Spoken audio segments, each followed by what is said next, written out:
కనులు తెరవబడకుండా,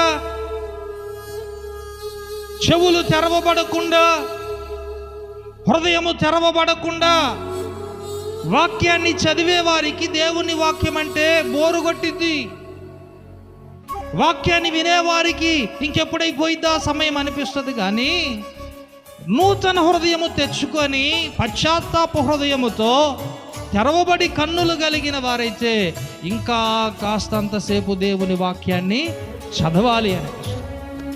ఇంకా కాస్తంతసేపు దేవుని వాక్యాన్ని వినాలనిపిస్తుంది. దేవునికి స్తోత్రం చెప్పండి.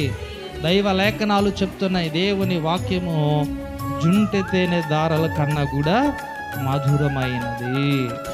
దేనికంటే మధురమైనది? జుంటె తేనె దారాల కన్నా. తేనె తాగే కొంది ఏమనిపిస్తుంది? తాగాలనిపిస్తుంది.